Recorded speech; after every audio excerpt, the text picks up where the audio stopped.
what's been happening? I think it's that simple. Really? Hmm. Really? Wow. And how, so this is this like a, some, and if you don't know what we're talking about, if you, didn't watch the first interview, you can actually go back and watch it. But Anthony DiMaggio is a former Yonkers police lieutenant, 15 years of law enforcement experience, correct? And uh, was Yep. was fired, right? Is that correct? Is that a good way to describe it? Was Oh yeah. terminated, in inappropriate way. I guess it was retaliation. You had an issue with someone that you outranked, but they had connections. They had some friends that were powerful within the Yonkers Police Department, many of whom has since retired, and they were able to get you terminated from the police department. But before they did that, they suspended you without pay, right, to hurt you Right. financially, and then ultimately uh, terminated you. Can you just give us a little recap in case people may be just joining us really quick? If you have take a minute or so just to recap. Sure. A workplace dispute with, like you said, a guy who has a lot of connections. His connection directly was to then Police Commissioner John Mueller, who has a long history of workplace retaliation. I don't think it'll be too long before someone over at the MTA finds out what I'm talking about the hard way. Um, but essentially, what they do is they use crooked doctors that they keep in contract to try to destroy your career. I have an enormous amount of evidence right here on this flash drive. Uh, Plenty of copies of it in case you're going to end up in a courtroom. Uh, but what the city does, see, when the city finds out that the police commissioner has been messing around, what they try to do is they get the lawyers involved and they suspend you without pay in an effort to try to box you into signing an agreement that includes a waiver of all of your rights to sue them. Now, what most people do, and what a lot of people have done, including someone I spoke to this past week who was very proud of me for the way I've been handling this. What most people do is they cave, they give Right. in, and they sign the agreement, and maybe they get back to work, and maybe they don't. That didn't happen with me. I said I'm not signing anything. As I told the CLSA president not long before they fired me, I said the city only has one move left. That's termination. Then I get the ball, and that's what's happening now. And now, so you're preparing for legal recourse. So you're not we're not going to go too much into that stuff because of for obvious reasons. I do want to say that most of the comments, and by the way, anyone has questions for Anthony DiMaggio, please, we are going to take questions. So if you have any, just remain appropriate, please. Anything that's silly, I'm not even going to show it. But if you do have questions for Anthony or even comments, as long as they're appropriate, I'll show them. You did get a lot of positive feedback. A lot of people even talked to me about it and said that was a good show, a good podcast. You did great. It's good information that we got to learn. And other people said, he's a good guy, he's a great guy, good cop. One of the better ones. It's a shame, that happened to him. But I did see one comment, right, and I just want to touch on it just to be fair, right. And the comment stated that you. Because I want to be fair to everyone, that you got the job because of your dad, and that you were a nutcase, right? And that it was, glad the NYPD, the YPD, I should say, excuse me, got rid of that nutcase. I'm willing to bet that neither of us recognizes the name that left that comment, right? No, it's probably it's Fred Johnson, right? If you're gonna make that comment, I'm gonna say the name, but obviously I believe it's a fake account. Right. Yeah, my father probably he probably was the reason I got the job. Like I said, Yonkers is As a very many, a lot of people. yeah, he it's a very corrupt place. The rank and file of the police department are not corrupt at all. Those are the most stellar human beings that work in this city. Um, as far as me getting the job, it was probably mostly my pops. There were a couple of other factors that might have weighed in a little bit. For example, that entrance exam was a particularly tough one, and usually during the entrance exam, you get a lot of applicants. Although I heard they haven't been getting too many on the recent exams, but back then you got a lot of applicants, and there were always at least a few people who scored 100 on these tests. Um, on that particular test, it was rumored to be a very hard test. The highest score in the city was 95. I was one of the people that wrote a 95. There were a couple of dozen Nice. others, maybe. So I wrote the highest score in the city. That might have had something to do with why I got hired. I'm not really Yeah. sure. I passed the physical and the psych with flying colors. Um, I was an Air Force veteran, an Iraqi war veteran. So I checked all of the boxes that, what the department was looking for Right. in a new police officer. So I like to think that might have had something to do with it. But, in Yonkers, it was probably just my pops. Yeah. And you also said that you told me you got a 100 on the lieutenant's test, correct? I did. I did. Wow. Again, probably because of my father. Not because Well, I studied behind closed doors for 9 months like an animal, but I didn't get I got a low 90, not a 95 on the Yonkers police test. I believe, I know on the NYPD, I did get a 98, but I didn't get a 95. So even if your dad being, a captain, and you obviously score higher than me, you deserve to be, right. But that happens. You see that quite often. And so, but we talk about it, at least you're very qualified. A lot of people said a lot of good things about you. So, it doesn't bother me. However, just, off topic a bit. I recently heard today actually yeah. that an individual was hired for DPW who actually was released from prison not too long ago. He was charged and convicted of felonies and somehow managed to get a job at DPW because of his, family. And so his guy's a convicted felon, right? And he got a job within a matter of months with DPW from being released from prison. So that's a whole different story, right? With yours, you actually did very well in the police exam. You were a great officer. A lot of people had a lot of great things to say about you. Unfortunately, you were the victim of retaliation, something that a lot of people fear here in the city of Yonkers, which is why they don't speak up, right? And you're speaking up because obviously you, at this point, don't have anything to lose. You lost your job, right? Tell me about the fear, that people have. Well, as I come out more and more about a lot of the stuff that went on with me, um, as I said to someone that I spoke to recently this past week, the people responsible for hiring John Mueller over at the MTA are going to come to hate me very quickly. Um, you know, the the the degree of retaliation that went on with me was so disgusting and diabolical. It actually cost me a year of my daughter's childhood, and I'll get into what Wow. I mean by that at a later time. Um, I was with my daughter today. I've had her back for a while now, so everything is good on that front now. Um, when I show you the circumstances that led up to the family court intervening and keeping me away from my daughter for the most part for 51 weeks, just shy of a Wow. year, your head will spin. And I hope that Wow. all of the people responsible for hiring John Mueller at the MTA are tuning into that episode because they're going to get introduced to a man that Nicky Boy Spano was hiding from them while he was stuffing John Mueller down all of their throats. Well, yeah, John Mueller, the former police commissioner, he was police commissioner for about 3 years, correct? Something about that, right? But and from what I gathered in our last, conversation, I think I guess they figured out what he was really about, and they said we got to get rid of this guy, right? Which is why he didn't last as long as Chucky Gardner. But you also said if they, they knew about it because it was in the lawsuit that was brought on by Officer Ray Montero Mm-hmm. against um, Keith Olsen. Was it in the department? It was And against John Keith Mueller, Olsen, John Mueller, and their buddy Brian Moran. and that was because Officer Ray Montero was considering challenging Keith Olsen for PBA president.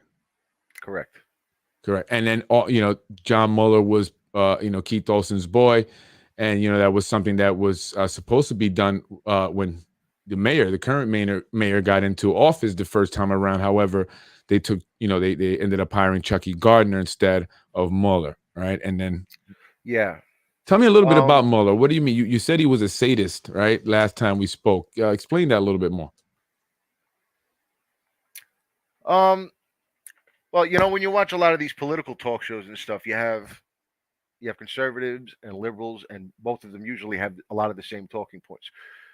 One of the talking points you often hear from the left is that there are a lot of cops out there who have some sort of grudge. Maybe they were bullied when they were younger, they were picked on, and now they're out there. They got a little bit of power with a gun and a badge, and they're looking to misuse it. Okay, I didn't know a lot of those kinds of guys when I was on the job. I don't think there were many of them. but John Mueller was one of them. There's no doubt about it. I mean, you know, someone very high ranking in the department sat me down because they had asked him to be a part of this little conspiracy against me. In the interim, while they were setting it up, my last surviving grandparent died. My grandfather was 90 years old, and he and I were very close. So I was very sad that day. I was laughing and, trying to play it off that I was kind of hurting inside. But John Mueller was at the funeral because, like I said, my sister and my aunt both work in his office. They both work in the commissioner's office. They've been there since Chucky was there. One of many great decisions that he made because they're both lovely women. All right. So John Mueller comes on behalf of my sister, who worked under him, right outside of his office. And I saw him on the steps outside of the funeral. So I said to myself, I got to look in this guy's eyes and see what they tell me, to see if what I'm hearing about what's going on behind the scenes is true. I knew it had to be true because you heard what the guy said to me in the voicemail. Plus, this is what these people have been doing to a lot of people, captains, other bosses, and things like that. They've been setting people up, fabricating evidence against people for years, with impunity, with mayoral impunity. So I said, I got to know for myself. I approached him on the stoop to Sacred Heart Church up on Shonner Place. And he was talking to somebody, and I just sort of politely stood to the side. And when I got my opportunity, I stuck my hand out and I said, "Hi, Commissioner, thanks for coming." And this guy turned and he looked at me like I was a juicy T-bone steak sizzling off the plate, and he hadn't eaten in a week and a half. He looked at me like, "Oh my God, what I'm going to do to you." Really? He looked like he was trying to intimidate me. He just kind of looked constipated. That's the way it came off. But so he was giving you like as we were saying in the hood, he was grilling you. Who, every time, exactly. Every other time I had ever spoken to this guy, very goofy, laughing, telling stupid jokes, trying to be charming. And he is charming. If you don't know any better. Yeah, I've spoken to him, a few times, and he came off as a, nice guy. Though I didn't like that he told me he wanted to, speak with me about this idea he had that, to do something in the community at night, which was maybe only like a couple days after he retired or whatever. And I was like, he knew he was going to be, going, and it wasn't going to be here, but he's telling me this thing like we're really going to go and do it. Oh yeah, he's got a good line of stuff. He's what I call a bathroom mirror politician. You would see him on the Yonkers Voice with Rue Ross and other outlets and things like that, and he's talking. And these people, they don't know the guy that well. I worked under him in the 4th Precinct. I had many conversations with him, and this is a guy who I know practices his speeches and his ideas and the direction he wants to take this department and that department. He practices all that stuff in the bathroom mirror. I'll guarantee it. If you could put a camera in his bathroom, you'd see this idiot doing this stuff. So he's you're saying basically almost like a narcissist, right? Narcissist. He's a total narcissist, a megalomaniac. Really? Well, like you said, a lot of this stuff was mentioned in the lawsuit that Ray Montero brought against the John Mueller. Did you read it? No, I didn't get a chance to read it. But I have been reading other transcripts. But anyway, so all that stuff is in there. And so they knew about it, yet they still hired him. And a lot of it was because of pressure and I guess, I don't know if a favor, but just something that was being done for Keith Olsen, correct? Well, the hard work had already been done. I mean, what do you mean by that? As I said to a couple of the guys down in Internal Affairs, including the captain down there, Justin Barbado,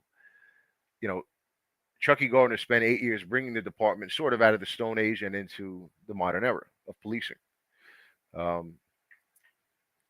He won awards for it. He was honored all over the place, recognized for all the work that he did, working in tandem with the Department of Justice, making reforms that were considered long overdue in Yonkers. Right. And so, like I think I mentioned on the last interview that we did, he really handed John Mueller a potty trained puppy.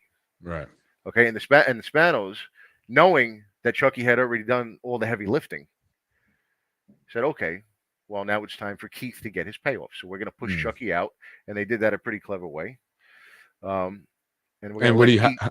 how did they do? I'm sorry, not to cut you off, but what do you mean by they did that in a clever way? My sources told me that the way they got Chucky to retire finally was they promised him a raise, and maybe they promised the Chiefs a raise as well. They were supposed to allot for raises for all of them in the city budget. Then, when the time came to make due on those promises, they gave the Chiefs a raise so that they were making more money than Chucky. And he went to the mayor and said, "Well, what's this? I mean, these guys work Right. under me. Where's my raise? I can't do it." That's what the mayor told him. I can't do it. So he purposely put him in a position where guys under him were making more money than him. And, that's a little embarrassing. I wouldn't want to be in a Right. situation like that myself. And when you already have 40 something years in, just a tremendous, remarkable career. And it shows that you're Right. not appreciated or respected. Right. He did. So it sounds like you say they wanted him to do the work, right? They wanted him to clean up the department, get it to where we see it is today, before giving Mueller that opportunity, because Yeah. they just didn't have the faith that he would do that. Knucklehead Smith. That's what I call Mueller. Do you know who Knucklehead Smith was? No, I'm not He familiar. was. There was a comedian back in the 50s that had a couple of dummies, and he was a ventriloquist. One of them was called Knucklehead Smith, not Smith with a TH at the end, Smith with a double F. If you Google it and watch a couple of the videos, you'll laugh your ass off, especially if you know John Mueller. You said he was good at, he set up a lot of people, right? Your story, your situation is not unique. Yeah, you said he set up other captains and other officers like that, high ranking officers. And what is there any specific instance or case that you can mention? I haven't talked to some of those people about me appearing and talking about their cases.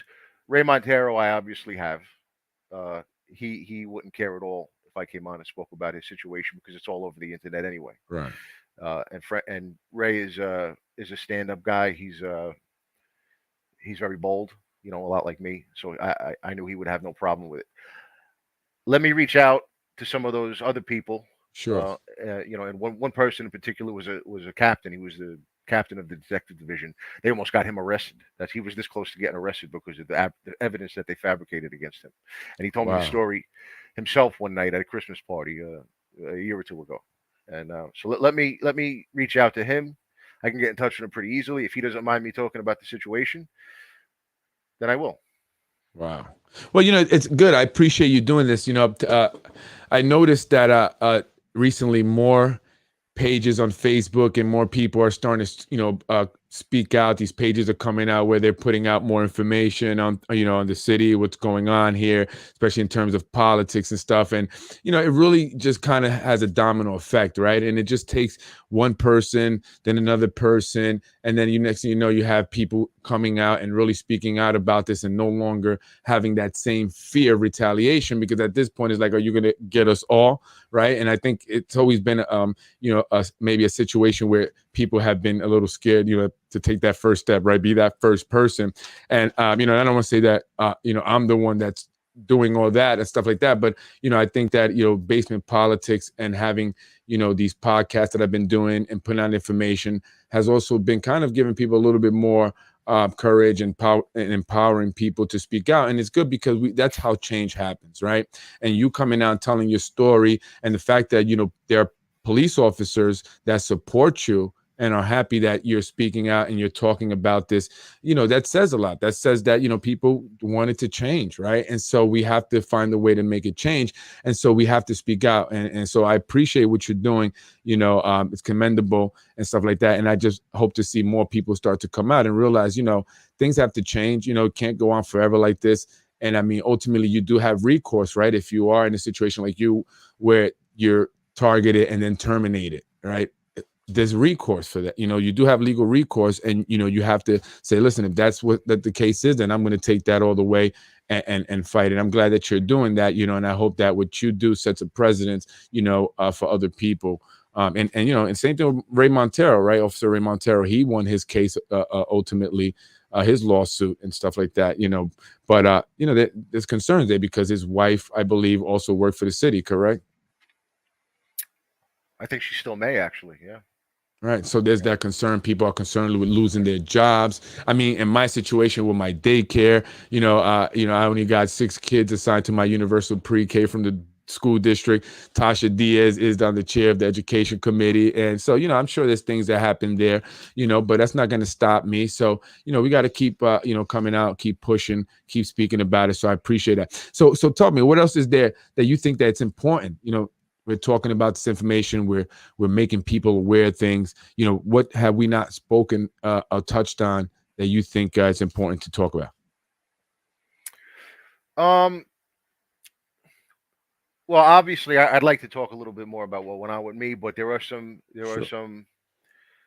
things that went on that will be a little long-winded, and we might have to dedicate, an exceptional amount of time, maybe like an hour and a half, or maybe even more, something like that. In particular, like I said, I think I mentioned a few minutes ago, I want to talk about a 16-day window from approximately January 28th of 2020 to February 14th, a couple of weeks later.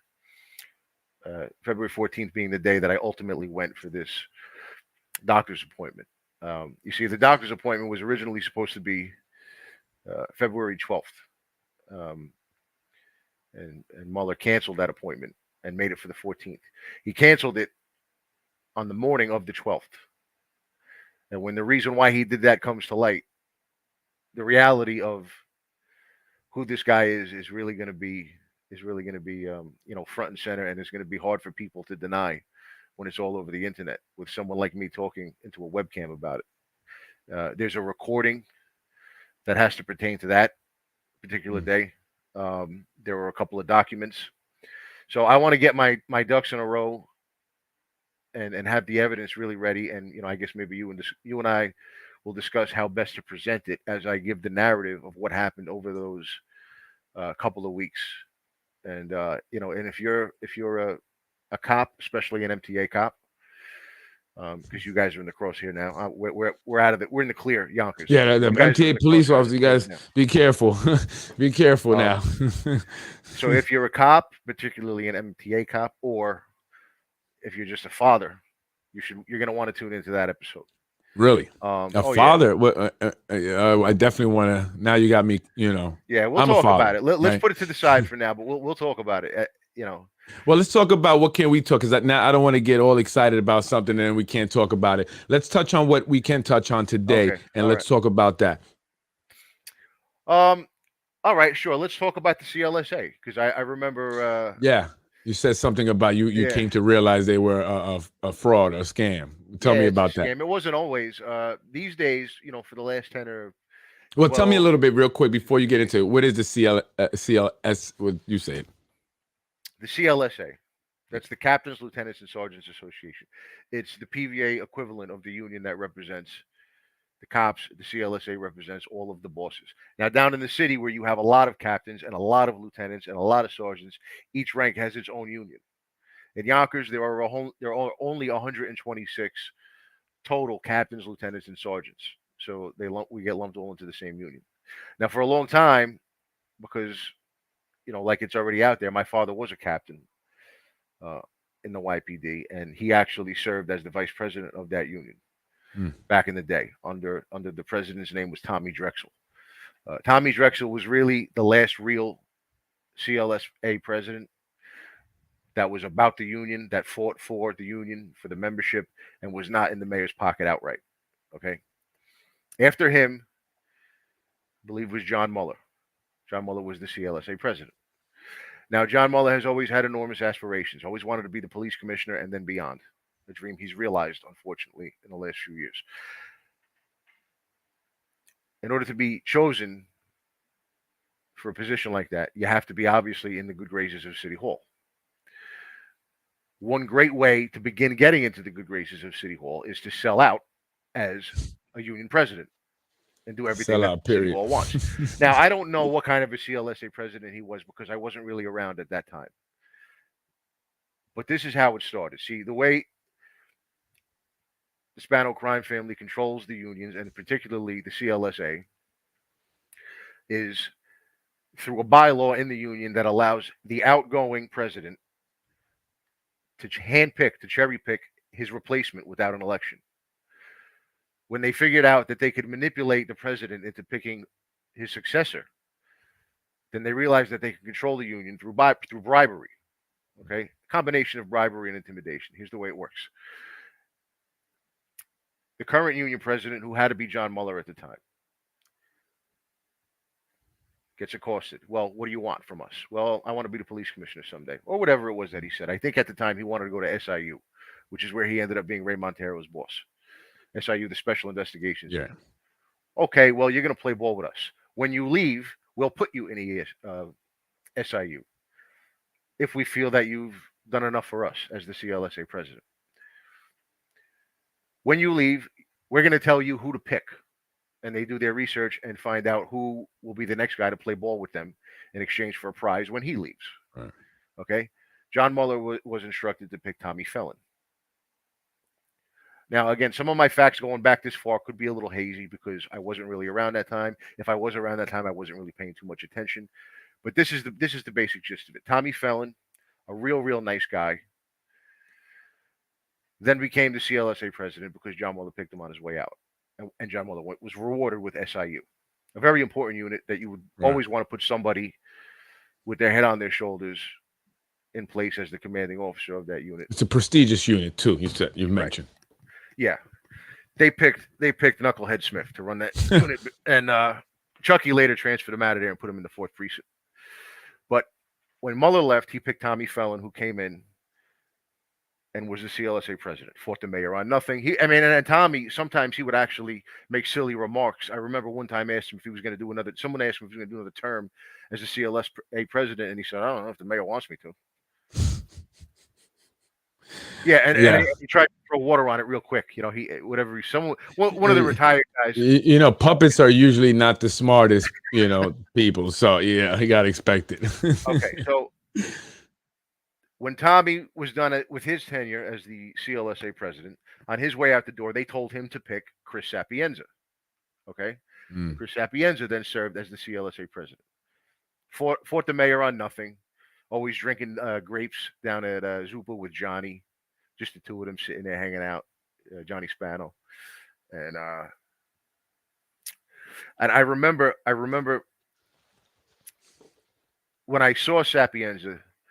This was right around the time everyone was studying hard for the lieutenants and captains test. See, he was a lieutenant at the time. I was a sergeant. He was a lieutenant running the CLSA, and everyone's talking about the test and the test material and the course and everything. So I would talk to him about that. And it was clear from the way he was talking that he was studying his brain, like he was really hitting the books hard. Right. And I said to myself, why is this guy studying so hard? He's got a great spot. He's the union president. He's a lieutenant. One of the gifts from City Hall when you become the president of the CLSA is a detective stipend. They make you a detective. How much investigatory work do you do as the president? Absolutely zero, none. But it's a gift from City Hall. They make you a detective. You get a $20,000 stipend. You get a take-home car. Does that mean you get the gold shield? Might be also contractual. It might be contractual that that the CLSA president gets those things. But even then, why is it contractual? Doesn't that look like an enormous payoff? Enormous buy-off that the city's given the CLSA president, something like that, right in the contract. Right. And so I said to myself, why is Sapienza studying so hard for captain? No one wants to be a captain. You make captain, you have to go. I mean, I guess he could have stayed the CLSA president as the captain, made a little more money, but you didn't really need to. It's not that much of a pay raise, and to hit the books to make a good score, you really got to shut your life down hard. And it seemed like he was doing it. Then I realized, wait, well, what's his prize going to be when he leaves and picks the successor that the Spanos tell him to pick? What is he going to get? And then I realized if he makes captain, his reward is going to be chief, because you have to be a captain before they can choose you to be a chief. You don't test for chief. Chief is an assignment. You get chosen for chief from among the captain's ranks. So in order to make chief, you have to get promoted to captain first. So I realized, he's not studying for captain. He's studying for chief. Right. When he gets made captain, if he makes it, if he writes a good score on the captain's test and gets promoted to captain, they're going to make him a chief right away. He was a captain a month. Okay, when they forced Chucky out and took Mueller, who was a chief, and promoted him to commissioner, they took Sapienza, who had just made captain weeks earlier, and made him a chief. That was his payoff. He picks Mike Koch at the under instructions from the Spanos. Mike Koch has a sit down with Keith Olson and the Spanos. Maybe Marla might have been there too, at one of the hotels over on Tuckahoe Road, where it's agreed that, Mike, you're going to play ball. You're going to do everything that City Hall wants you to do. And when you leave, you're going to go to the traffic unit. You're going to make $100,000 in overtime alone. Wow. On top of the 175 or so that a lieutenant already makes. You're going to make, wow. You're going to be rolling around in the dough, bro. You know? Mike Koch played an enormous part in the setup with me. And I know that for a fact. And I have text messages with people telling me he's in on these conversations behind closed doors, and he's not saying a damn word to help you. Of course he's not, because he wants to go to the traffic unit when he's done his CLSA. Yeah. And that's where he is. Really? On his way out, who does he pick? He picked, oh no. When he vacated the position, Mike Hanley, who was the vice president of the union, took over. Mike Hanley is now selling out. You see, with me, I have the simplest case in the world. When this idiot doctor wrote the report, at the end of it, he recommended all different types of counseling. He didn't recommend termination. He certainly didn't recommend that I be forced to sign any agreements with the city. What he recommended was a whole bunch of nonsensical counseling. So I said to the city over and over again, okay, I'll go for counseling. Tell me where to be and when to be there. Oh, no. Not good enough. Before you can start the counseling that our doctor says you need, you have to sign this agreement, which affords the city all kinds of protections.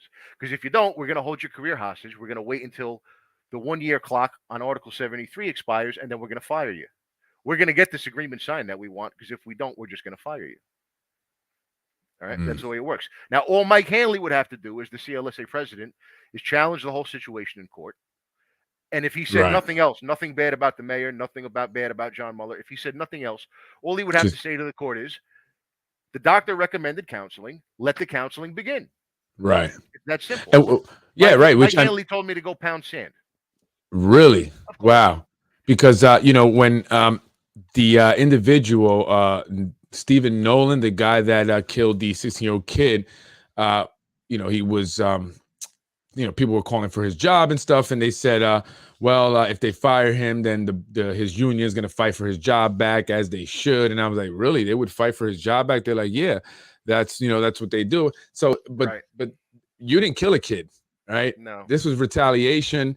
And the guy told you to go pound sand or dirt, and he wouldn't even help you out. That's not the phrase he used, but what he said is what he essentially said is the union's not doing anything for you, brother. So go out and get your own attorney, or good luck, best of luck to you. We're not doing nothing for you, because the particulars of my case are so damaging to John Mueller and the mayor that if and when it makes it into a courtroom, it's not losing a lawsuit that they care about. If I win $3 million, they're going to pay me with your money, not their own. Right. They're going to pay me with the taxpayers' money. Right. The lawyers, I know exactly what you mean. Yeah, the lawyers they hire to fight the case, they're going to pay the lawyers with tax money. They don't lose money if I win a lawsuit. Right. What they lose is face. You get what I'm saying? The information that comes out. Complete idiots, because they're responsible for hiring this guy. He had an established history of doing this exact kind of thing, documented. And you hired him anyway, and 3 months into his tenure, he's up to his old tricks again. So who's supposed to review these applications and, say this guy's fit for the job, for commissioner? Who was? Oh, well, you know how that works. You ever watch a Senate hearing when a new Supreme Court justice is being nominated? Yeah. So what's the equivalent of the Senate? What's the equivalent of Congress in Yonkers? Oh, the council. Yeah, the city council, right. They rubber stamped him. They rubber stamped John Mueller. Again. And even Mike Cater, who I like, he had the opportunity to vote no on the guy, and he abstained. I said, what'd you abstain for? I don't really know, Mike. He abstained because he didn't want to put... Yeah, that was for him. That was, I don't want to upset the administration, but I don't want to vote for this guy. Right. That's why they abstain. And so this is exactly what I'm talking about with the city council. And why people say, Freddie, why don't you go after the mayor? Why are you always talking about only the council? Because the council allows a lot of this to happen, and they are supposed to be the checks and balances. So if any mayor is doing something that's not, in the best interest of the residents, they're supposed to watch that. They're not supposed to approve these appointments. They're supposed to ask questions at the very least, and they don't. They go in there half the time, they don't even know who the person is that they're going to vote yes on, because it's Right. all predetermined already behind closed doors, Of and they course. come in and they vote. And so, I'm sure that's why Mike Cater did that. He didn't want to have that. But again, sometimes not doing something is just as bad as, actually doing it. Right. And Well, he so, was going to get through either way because Mike right, Cater is just one vote. But at least right. you're on the record saying, "Look, I know what a scumbag this guy is," and now, you know, this flash drive, like I said, it's coming out one way or the other. The Spanos are going to do everything they possibly can to try to keep the contents of this flash drive inside the flash drive, but they can't do it. And If I suddenly what's had in an there? accident in my driveway leaving the house tomorrow, a crazy accident, and I You're wasn't not around, suicidal, right? You're not suicidal. no, but I'm in the crosshairs of some very dangerous and sadistic people. That's what people have told me also, Right. to be careful. And it's sad that that's really what they're saying, and they're saying this about elected officials. Of I mean, course, this but is what what I'm I'm trying saying to is, tell even if people here I in the was city of not Yonkers. around to get this flash drive's contents out, there are half a dozen other people who have it, and the only reason they haven't come out with it yet is because they're giving me the pleasure of dumping it off slowly. There's a dead man switch, as they call it. Well, Right. God forbid Right. anything bad happens to you. May God protect you and keep you safe. And God bless you for everything that you're doing. No, I'm a believer. That's what I tell people. I have a strong faith in God, and so whatever may come, I'm prepared for it. So it is what it is. I let God do what He does, and He guides me. So, what can you tell us? Maybe what's in the, some of the contents of it. Maybe if you can't go into too much details, but what we should expect, Um. possibly. Okay. I'll get into a little bit of this right now. Obviously, we're not going to present the evidence to the people watching right now because that's going to take a little preparation. But when I first got called down to internal affairs in late January of 2020, I had already been tipped off by somebody high ranking within the department of what was going on behind closed doors. I also had the voicemail where Goomba, that's just what we'll call him, Goomba. I don't want to say his name because, like I told you earlier, I don't want to assign Right. this idiot any undue relevance because it's a guy that you wouldn't pee on if he was on fire. So I don't want to, you know what I mean? He's a nobody. I already had the voicemail from Goomba where he's telling me, "You want to play this game, you're going to lose it." I Okay. remember. Now, the mistake that I made, a couple of attorneys told me that right now at this point, the mistake that I made was attaching the voicemail to an email like I did to send it to you. And I sent it to Internal Affairs and I basically said, "Hey, idiots, what's the matter with you? The guy told me that you were going to listen to the voicemail. You can leave somebody, you can threaten somebody on a recording, or you can go after him and try to destroy him. You can't do both. You know what I mean? It's never going to work out for you in the end. You can't telegraph that you're going to, rig the game against the guy and then get him Right. fired and then actually do it. You know what I mean? Right. If and that's why I give Keith Olsen a little credit. If it was him coming after me, he would have never done that. Keith doesn't lose Right. his cool like that. Okay. Yeah, I thought that was very stupid of the individual Yeah. to call you and leave you that message, and then even encourage you, and kind of say, "Hey, you go ahead. I don't care if you play it for people, whoever, Right. like really challenging you." I thought that was dumb, So, but that just goes to show how confident they are in their protection. and he had every reason to be because he didn't lose a day of vacation for that voicemail. They didn't lose anything. He was minimally counseled. Yeah. And that's actually the word that was used to me in a text message that somebody sent me from his immediate supervisor. He was minimally counseled. No Wow. psychological evaluation for that guy who's calling up a superior officer and screaming his head off, cursing, making threats. Right. No doctor visit for him. Um, but anyway, at the moment where I walk into internal affairs with an attorney, because I had already emailed Mike Koch, the CLSA president, and told him in sum and substance, I wrote him a long, nice email. In my opinion, this email is a classic of Western literature. It's very long, and people who have read it have said that they loved it. It was one of the things that they used against me in the Rig Doctor's office. But I basically told them, "You're a sellout. You're waiting for some prize, whatever it's going to be. You ain't coming with me to IED because if I go down with you, I'm going to be working at Pizza Hut next week. Stay home." And I went down with my own attorney. Now, when that happened, if it was a movie and there was a narrator to the movie, this would be the point where the screen freezes and the narrator says, "This is where everything gets out of hand." Okay.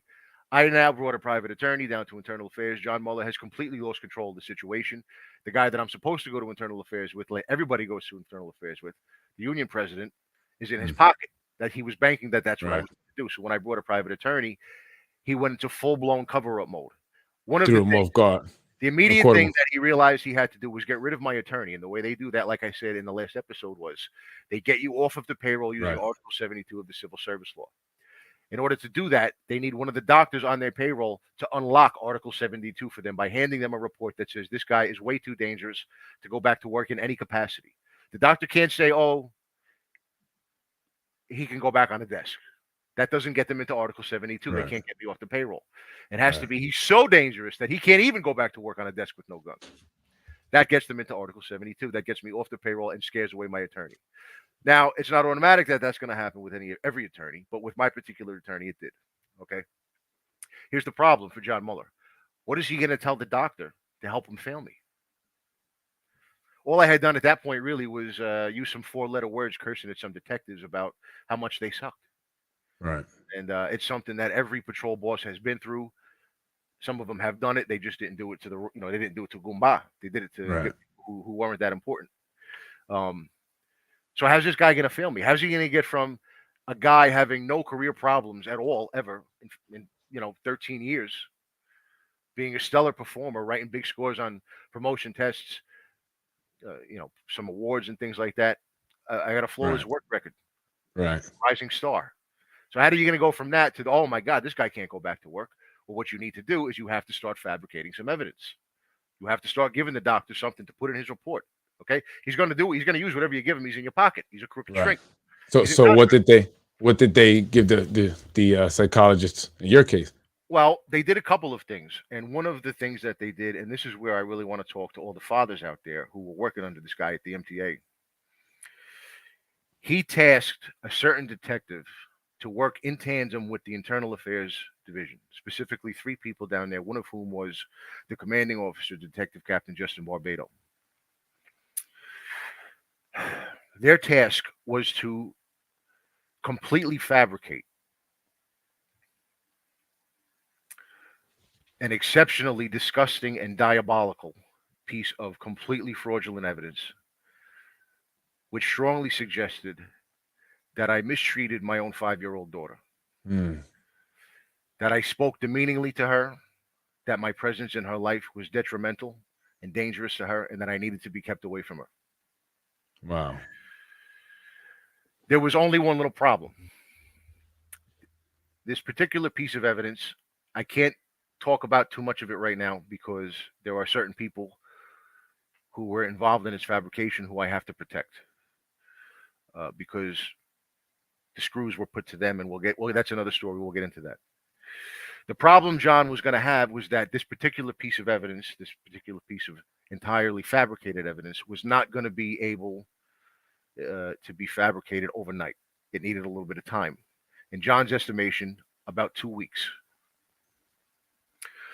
So what he did was on January 30th of 2020, he had a new clinic called a new psychological clinic, because the last guy that Chucky was using got him sued when he refused to fail Ray Montero and let him go back to work and stay on the payroll. So Mueller wasn't going to use him again. He needed a doctor that was going to play ball. So he called a new clinic. It's on Central Avenue up in Hartsdale, I believe. And he said, "Listen, you guys want a contract? You guys want a little business for a little while? I got a guy coming your way, and he needs to be hit, and he needs to be hit hard." Sure, no problem. He calls the clinic on January 30th and has the appointment made for February 12th. 2 weeks later, they send him the appointment notice, and he sits on it. He does not tell me that the appointment has been made. In the meantime, they had taken my guns and they had put me in the radio room. I'm working without a gun in the radio room. You don't need a gun to work in the radio room, not really. And I'm waiting around, me and my attorney are waiting around night after night for almost 2 weeks to be told when I'm supposed to be going for this nonsensical psychological evaluation. Finally, February 10th rolls around, and we still haven't heard anything. My lawyer calls me and says, "You better let me ask. I'm gonna email Justin Barbado down in Internal Affairs, and I'm going to ask. So he does that. I have a copy of all of these emails. Whenever I mention an email, I have a copy of it. Right. He emails Justin Barbado. What's going on with my client's psychological evaluation? He's eager to get back out to the street. Barbado does not respond to that email. We don't hear anything. I go into work that night. I was working the midnight shift. I started at 10 o'clock. At 10:15, 2 lieutenants walk into the radio room where I'm just starting my shift. By the way, both CLSA board members. They hand deliver me the appointment notice. No, hold on. You gotta hold on, because it's a little long-winded, but this gets wild. Crazy. Okay. Right. And a matter of fact, I'm gonna come up to a part in this story where it would be helpful to play a recording, and I can email it to you. No, I have it. I can bring it up. No, that's not that recording. Oh, okay. It's a different one. Okay. Maybe next time. Well, So yeah, let next me time. keep going. We'll finish up, right? Because we get it. Yeah. So let me just. This is important, though. We got into it now. No, go ahead. Go ahead. No, go ahead. Go ahead. Take a few more Definitely. minutes. 2 lieutenants hand deliver me the notice for the appointment. Now this is the night of February 10th. Don't forget. The appointment that he's made without me knowing is February 12th. It's less than 48 hours away. Now I look in the upper left-hand corner of the appointment notice, and it has the date that they made the appointment, which was January 30th, I believe, or January 31st. I think the 30th. So now I'm saying to myself, wait a minute. You made this appointment almost 2 weeks ago, and you never told me. Why? Right. It's in less than 48 hours. If my attorney never asked you, when were you going to tell me that I had a doctor's appointment in 2 days? Long story short, what he did was he made the appointment, and he waited to tell me until he got word that the evidence that he had ordered to be fabricated was ready. He was going to take it and send it to the doctor, and only then was he going to tell me that the appointment had been made for the 12th and that I had to be there. Okay. Now, when my attorney emailed and said, what's up with the appointment? They waved the white flag on the fabricated piece of evidence. They said, his attorney's asking, we got to give him this notice and let him go on the 12th. We'll just have to make the doctor will have to come to that conclusion that we need him to come to without the fabricated evidence. Okay. The morning of February 12th comes. John Muller gets a phone call at 9 o'clock in the morning. It's ready. It's ready. You're not going to have it until tomorrow, which would have been the 13th.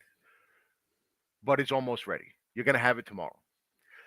Now, John has a problem. I have to go for this rigged evaluation later in the day on the 12th. He's not going to have the evidence until tomorrow. So what does he do? He reschedules. He can do one of two things. He can either let me go anyway and continue to wave the white flag on the fabricated evidence, or he can cancel the appointment, right, and reschedule it after he gets the evidence. And that's what he did. So he reaches out to the medical control unit and has them call me to say that the doctor's office canceled the appointment. Okay. I knew that the medical control officer, the medical control commanding officer, who was a friend of mine at the time, I knew he was in their pocket. I didn't trust him. I didn't believe him. What John failed to take note of was that now I have the appointment notice that has the clinic's name and phone number on it. Right. So I call the clinic and record the conversation with the receptionist, who tells me that the department canceled the appointment at 9:59 in the morning. About an hour after John Muller gets the phone call telling him that the fabricated evidence is going to be in your hand tomorrow. Wow. Okay. Come the next day. I send an email to the chief. I get word that's from one of my sources within the department tells me, bro, there was something going on. I don't know what it is, but this is what I heard. I send an email to somebody high-ranking in the department outlining everything that I know, and that something seriously deviant is going on. 10 minutes after sending that email, the medical control commanding officer calls me back and says, your appointment has been rescheduled for tomorrow, the 14th. Okay? When I show up for that appointment, the first thing that this doctor is throwing at me is this fabricated piece of evidence, which was strongly indicative that I mistreat my own daughter. Wow. Now, it would have been one thing if that had just been used at some phony doctor's appointment. That piece of evidence was later used against me in the family court as the basis to keep my daughter away from me for almost a year. And who was the judge? Just curious on that in family court. The judge is a lovely woman. Her name is Tracy McKenzie. Oh, okay. Yes, his son. Her son. D is It, the mother, correct? is Justin related to D. Barbado, former councilwoman? That's her son, the police Yes. officer? Yeah. Wow. Not a bad guy in his own right. He's just a cowardly pipsqueak. Not the guy you want running the internal affairs division. Well, it is if you're the Spanos, not if you're the hardworking cops who have a stressful enough job and don't need lunatics like Knucklehead Smith in there, coming after them with all the power of his office, which is vast. Wow. We will get more into the little story that I just told you at a later date. Yeah, and also, because we're gonna be wrapping it up here in a few minutes. I want to also get into, and we'll probably discuss this before we go on live the next time, right, about the you mentioned the Olsen nets, right? And someone had sent me a couple pictures of several officers. It has the heading the Olsen nets. And I was also told that this was just a bad group of dudes that were out in the street, kind of terrorizing a little bit. And, growing up on the southwest side of Yonkers, in the 90s, I remember, I have family members out in the street, they were hustling, selling drugs, whatever, weed stuff. And, they would talk about, a lot of people would talk about a group of cops that were just out there running wild, planting drugs, evidence, guns. And some of the names you've mentioned actually was, they were the names that they would speak about. So I want to touch on that a little bit, maybe next time we talk, and I think it has to do with that group of, the Olsen nets or whatever, of individuals. And because I know there's a lot of people, and I was talking to someone not too long ago about this, and I even suggested maybe I can get a bunch of people that have had these experiences with these certain cops, because the names he was talking about, one of the officers that you've mentioned, that's in that group, and how, they would just root this and everybody knew about them, and they would go in their pockets and then they would pull their hand back out and they would have crack in their hand and they would say, this could be yours if you mess around. And that, a couple guys, they jammed up a lot of people with false, and not that these guys may have not been out there hustling or maybe, whatever on the streets, but they weren't doing what they were accusing with. They planted stuff on them. And I know, guys that I grew up with too, that. So I want to just kind of touch on that, because there's a lot of people that have that story. And I'm thinking maybe it's this group of bad guys, and it's good that the department has changed and they kind of filtered them out, they have since retired for the most part. But it wasn't just in the street, it seems. It was also within the department, and even doing this to officers like yourself. So it's crazy. Well, I can say that, those guys are older than me, the Olsenettes. I never worked in the street with any of them. My boy Anthony, one of the best cops. Thanks, buddy. I never worked. Your old barber here. Yeah, I know. Thanks, Mike. I never worked with any of them. I know that the clique known as the Olsenettes, okay, which is obviously Keith Olsen, John Mueller, Goomba, the idiot that left me the voicemail, Anthony Chiarella, Brian Moran, John Donahue, several others, John Viviano Sr. Those guys formed in the housing unit. That unit has since been disbanded. Chucky Gardner disbanded that unit probably about 2015, I want to say. And was it because of issues? It was the housing unit. It was disbanded in the aftermath of an incident in which a couple of cops ended up getting fired. One of them worked in that unit, and I guess it was just decided we don't need this unit anymore. We'll let the precincts patrol these areas. But that was the unit that patrolled Schlobaum. I worked in that unit at one point. Schlobaum, School Street projects, Mulford Gardens, Cottage Gardens, and a few of the newer low-income housing developments on the east side of town, set behind Central Avenue or whatnot. Yeah. So that was the unit that patrolled. Those are the roughest neighborhoods in the city. And that's where this little group of misfits that we know as the Olsenettes formed back in the 90s. I'm actually very close to the man that was their commanding officer at the time. He never told me any wild stories like that. But Yeah, my cousins would tell then me again, that Christmas time, these group, they would hit them up and they says Christmas time, man, we got to tax you, and so there's a lot of stories. And but I also Officer Pataki, that name came up. I was talking to some guys in the streets, from my own neighborhood not too long ago, and I was talking about this stuff, and that name came up. Is he retired? Has he since retired, Officer Pataki? yeah, he retired a couple of years ago.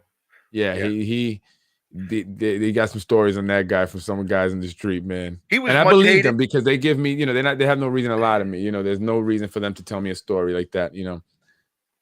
Well, again, I couldn't No, and say I know I couldn't I'm just confirm or bringing that deny up. because I never worked with him Right, directly. I knew, at one point he and I worked in the same precinct. I always liked Bill.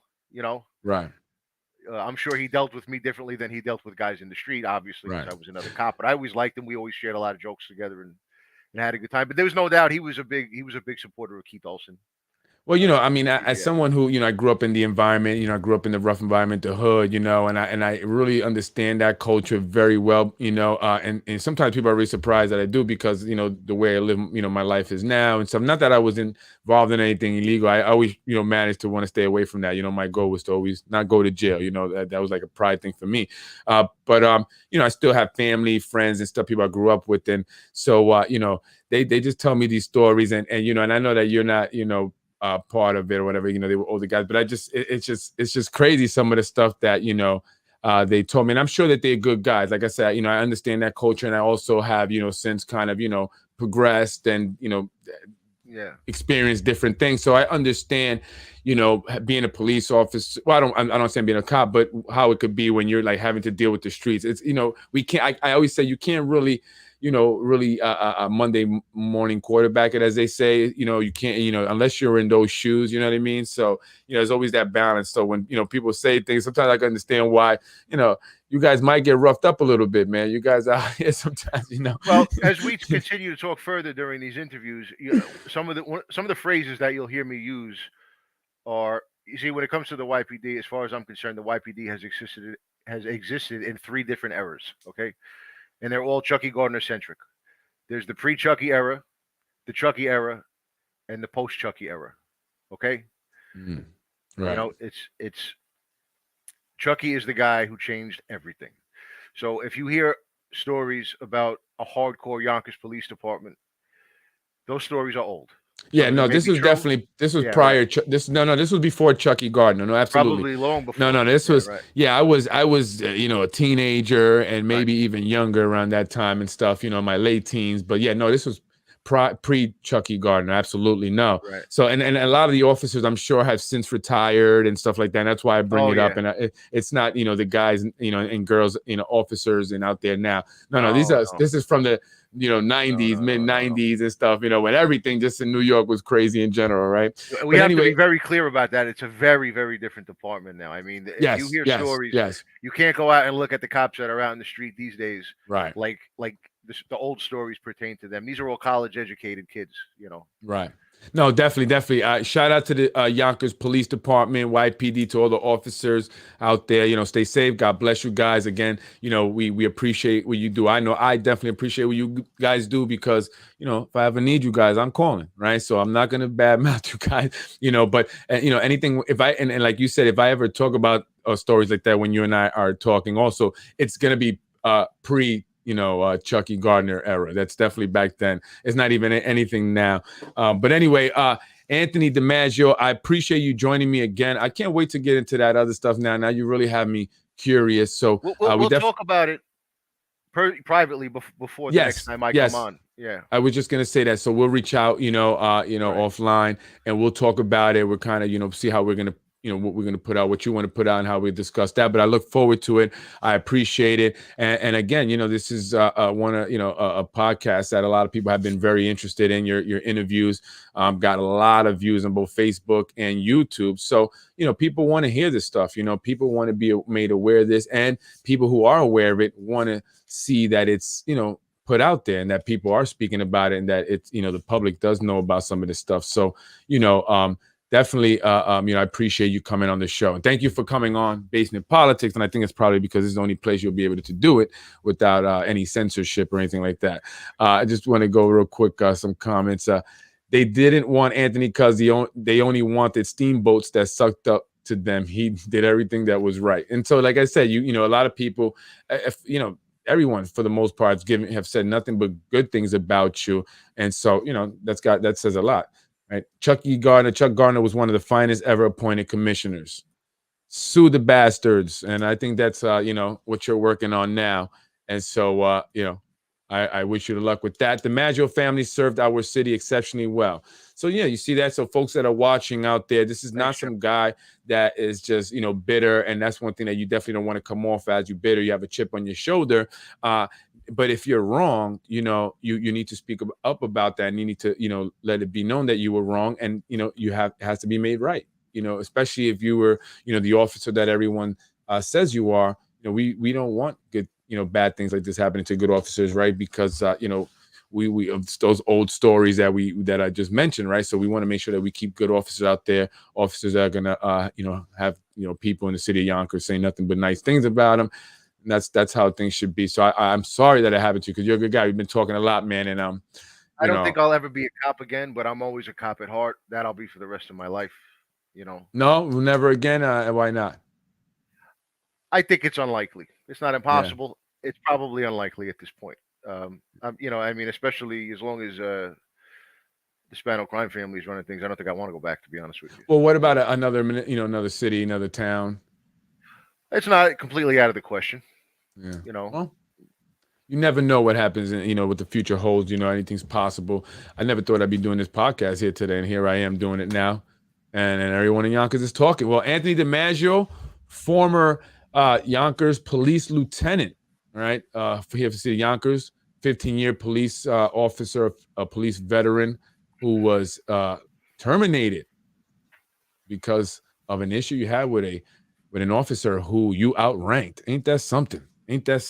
Well, before I let you go, is there anything else you want to say? Yeah, let's let the folks know that we may be gearing up for a Q&A next time or sometime in the near future, Right, let them absolutely. know a little bit what that's going to be about. Absolutely. So, I'll be posting it, and I'm sure you'll let some people know, but I'll be making it, known on the page when Anthony will be back on. So prepare some questions. If you have questions, any comment or anything you want to ask Anthony, have them ready. We definitely want to take some questions next interview. I would think that people might have some questions, right? It's definitely interesting. About stuff. My situation, if you want, or just about policing in general. Yeah, there you go. I feel qualified to answer a wide range of different types of questions, so fire away. There you go. If anything, whether it's on his case specifically or the Yonkers Police Department in general, have your questions ready next time we get on, and we'll definitely put it up there and get it answered. The fire union would have fought for him and his job. Yeah, that's right. The fire union. Shout out to the fire department also. Anthony DiMaggio, former Yonkers police lieutenant, joining me on the show. Thank you very much. I appreciate you. Have a good night. Be blessed, and we'll talk soon. Take care. Right, take care. How do I do this? Boom. Yeah.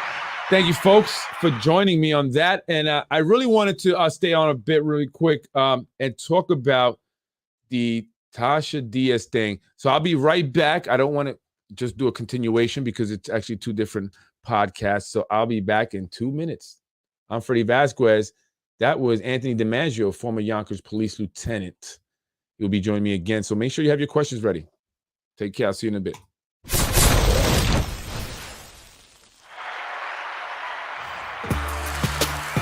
That was Basement Politics interview edition with Anthony DiMaggio, former Yonkers police lieutenant, 15-year police veteran.